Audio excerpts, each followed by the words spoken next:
पूरा काम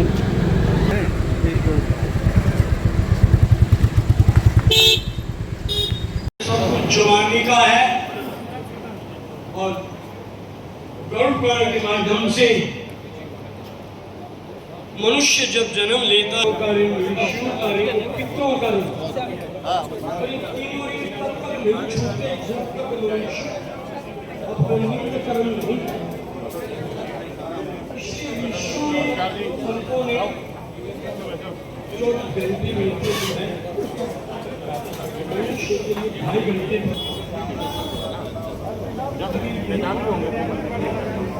आप 2 नंबर वाली दुकान रेडीमेड दुकान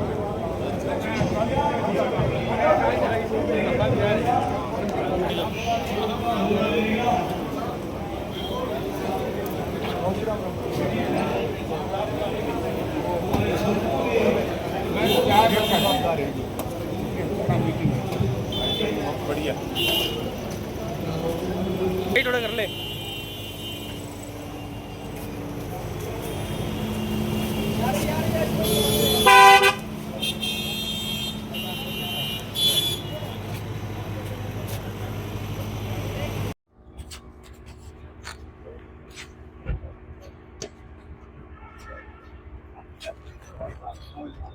नहीं बनाया तो आप निरीक्षण करने के लिए पहुंचे हैं, तो क्या बना जाएगा? हाँ, निरीक्षण नहीं, मैं इसलिए आया था कि कभी आज से 20-25 साल पहले, बल्कि 30-35 साल पहले ये कांग्रेस की एक पहल थी जब हर जिले में दफ्तर का बनाने का निर्णय लिया गया, और उस समय का है ये। लेकिन यहाँ क्योंकि 11 साल तक कोई संगठन नहीं था, कांग्रेस का संगठन नहीं था, तो इसको कौन संभालता, और संभाल भी लेता तो क्या होता जब कांग्रेस के कार्यकर्ताओं के लिए बैठने की जगह ना हो। तो इसको दोबारा से बनाने का काम करेंगे, और यहाँ के जिला अध्यक्ष जो नियुक्त हुए नए, उनसे मैं बात करूँगा कि और काम भी करें वो, लेकिन इसको भी प्राथमिकता दें कि ये नया भवन का निर्माण हो, ये इसकी मरम्मत से काम नहीं चल सकता। और उसके लिए हम कांग्रेस के, मेरा अपना ये इरादा है कि हम 10,000 ऐसे साधारण कांग्रेस के कार्यकर्ता भी नहीं, कांग्रेस के लिए जिनके मन में कुछ क्या बोलते हैं उसको, जो भी है कांग्रेस से जो जुड़े हुए हैं, या कांग्रेस के समर्थक हैं, या उसके प्रशंसक हैं, उन लोगों से 100-100 रुपए के हिसाब से हम कहेंगे आप अपना योगदान दें। और कोई ज़्यादा देने वाले होंगे वो बात की बात है, लेकिन कांग्रेस को जोड़ने का भी काम होगा इसमें। और भवन निर्माण में भी एक आम जनसाधारण जिसको कहा जाता है और जिनकी कांग्रेस में आस्था है, वो इसमें योगदान करेंगे और अच्छा भवन हम यहाँ बनाएंगे। ये हमारी पहल है। कांग्रेस लोगों में जुड़ेगी, और यहाँ जब एक अच्छा भवन निर्माण होगा तो जुड़ने का ये एक केंद्र बनेगा। उचाला के चुनाव आज की चर्चा में है अब। ये हाँ, इसकी बात करो, कांग्रेस की बात करो, उचाणा की बात कर ली तो कोई जवाब नहीं। बीजेपी के नेता कहते जी हर बार विपक्ष अपने नेता के बगैर रह जाता, विपक्ष के नेता नहीं चुन पाते। 11 साल हो गए विपक्ष के नेता नहीं चुन। हाँ, और जेपी नड्डा साहब ने 2.25 साल हो गए, आज तक बीजेपी अपना अध्यक्ष नहीं बना सकी राष्ट्रीय स्तर का। हमारा कम से कम राष्ट्रीय स्तर का तो हमने बना के रखा हुआ है। पंजाब में जी बाढ़ आई हुई है, वहाँ पर भी हरियाणा के किसान अपने सामग्री भेज रहे हैं, लेकिन कह रहे कि कांग्रेस के नेता लोग क्यों नहीं आगे आ रहे? नहीं आ रहे हैं। मैं आपको, आप देखो, अभी मैं एक आपको, बल्कि ये मैंने सज्जन कहा है उसको भी दिखाया है। हमारे पास पंजाब से ये सूचना भी आ रही है, और वो कांग्रेस के लोग नहीं हैं, साधारण किसान हैं।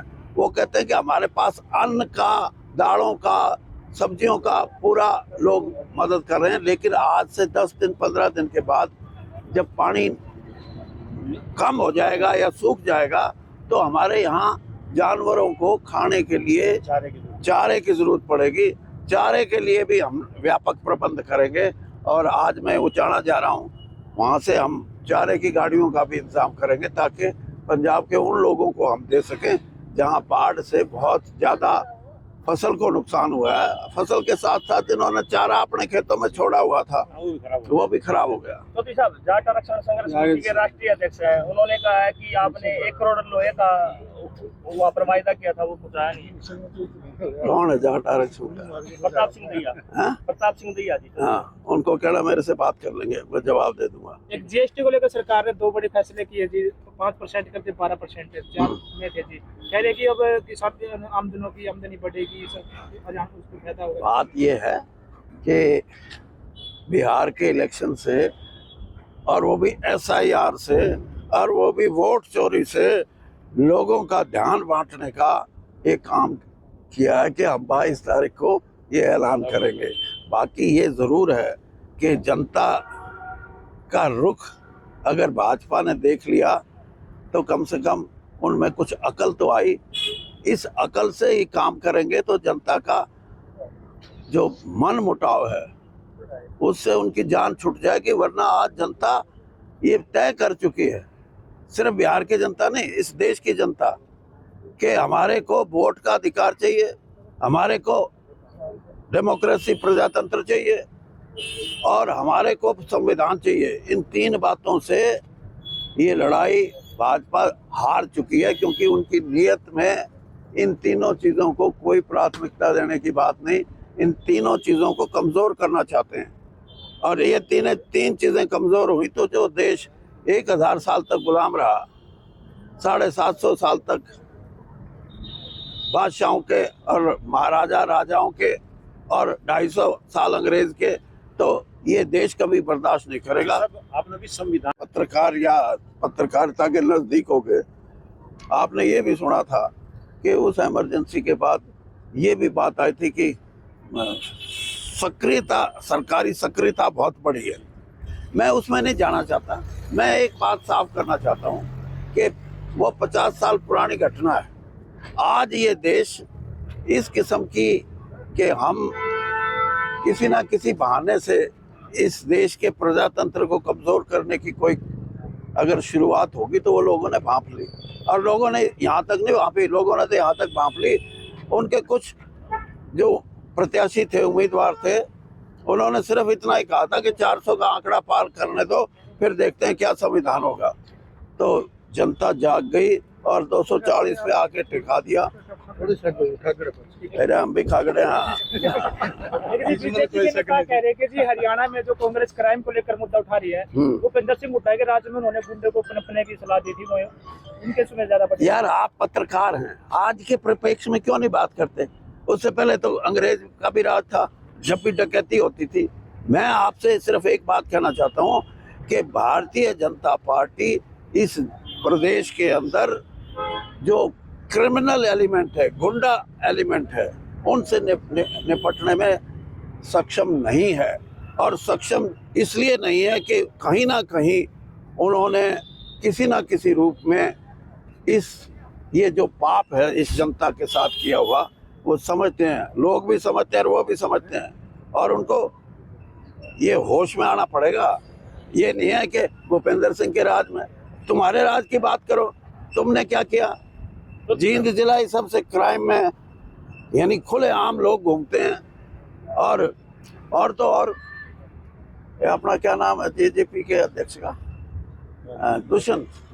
दुष्यंत मेरे को मिला कि जी मेरे भाई को भी थ्रेट। अभय सिंह तो हर रोज कहता है कि मेरे को भी थ्रेट।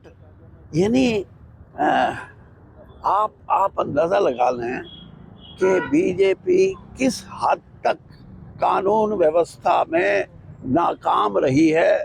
गुंडा एलिमेंट किस तरीके से यहाँ अपनी जड़ क्योंकि मैं ये बात इसलिए कर रहा हूँ कि जिसको ऑर्गेनाइज क्राइम बोलते हैं ना, वो पहली बार हरियाणा में आपको कहीं ना कहीं दिखाई देगा। चाहे वो गुड़गांव है, चाहे वो यमुनानगर है, चाहे वो पानीपत है, चाहे वो सोनीपत है, चाहे रोहतक है, और चाहे जींद है। और जिस तरह की वारदात हुई है उससे हरियाणा के लोग चिंतित हैं, दुखी हैं, क्योंकि हरियाणा एक ऐसा राज्य था, जब आपको मैं बताना चाहूँगा, जब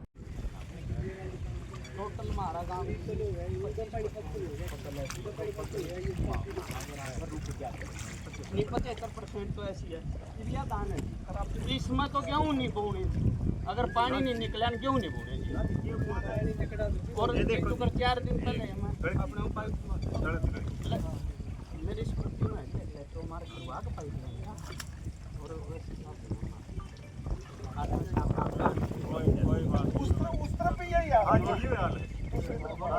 सारा बिल्कुल आगे भी जैसे भिवानी भी डिस्ट्रिक्ट डूबा हुआ है, तो हम मतलब अभी 10 एक पंप चला रहे हैं ताकि इनका भी काम चल जाए और उधर भी आगे भी न डूबे सर, क्योंकि नहरों में किसी भी प्रकार की कोई सर्दी मारा भी तो सफेद हमारा वहाँ 0 का इंडेंट है जी, मतलब लोगों ने 0 डिमांड है और हमारा 600 आगे डिप्टी साहब 10 किले में आगे शामलों की सीम में पटाना की सीम जहाँ से खत्म होती है शामलों की शुरू होती है वहाँ से बिल्कुल ब्लॉक है ट्रेन, बिल्कुल ठीक कर दे, मौसम साफ हो, ये समस्याओं का समाधान कर दो जी, ये पक्की हो जाए। और अब की बात जैसे धीरे धीरे निकलेगा जी, उसमें तो क्या कर सकते हैं आप, प्रकृति की मार है हमारी इधर निडाना में ये है जी आपसे रिक्वेस्ट। उधर वो 500 किले वहाँ के लोग किसान बहुत मजबूर है जी, 10 साल से दाना नहीं उठाया सच्ची में। और एक ये समस्या है जी, जो सफाई के समय जैसे अधिकारी भी आते हैं जैसी काम ना करिए, जैसे पटेरा खड़े हैं ये उसी को जाकर कई चीजें की तो मजबूरी या फैसला आप गांव वालों ने करना है, इसमें अफसर कुछ नहीं करना। वही तो जी, गांव वालों को तो गांव वाले बनाए नंबर तो कुदरत के आगे कोई टिका ही नहीं, किसी की हिम्मत नहीं। जो कुदरत अगर अपने उस पर आ जाए तो कुदरत के आगे कोई लड़ ले, धरती पे तो किसी की हिम्मत नहीं है कम से। इन्हें हम अपने ये कहते ये बंद रह गए, ये खुला रह गया, अगर वो अपने जोर पाओगे तो खुल गए नदी स्थिति बेहतरी। जो सारा पंजाब डूबा पड़ा, सारी तबाही मची पड़ी, सारी तबाही मची पड़ी। एक बात है तो यहाँ तो मान गया जम्मू कश्मीर में पहाड़ी एरिया में तबाही मची उड़े गई। गदर मीडिया तो आप देखें और उसमें अच्छी अच्छी नई नई ताज़ा खबरें सुनने को मिलेगी, देखने को मिलेगी, और हरियाणा में क्या चल रहा है क्या नहीं चल रहा है ये भी आपको पता चलेगा। और चैनल को लाइक करें, सब्सक्राइब करें और शेयर करें। थैंक यू, धन्यवाद।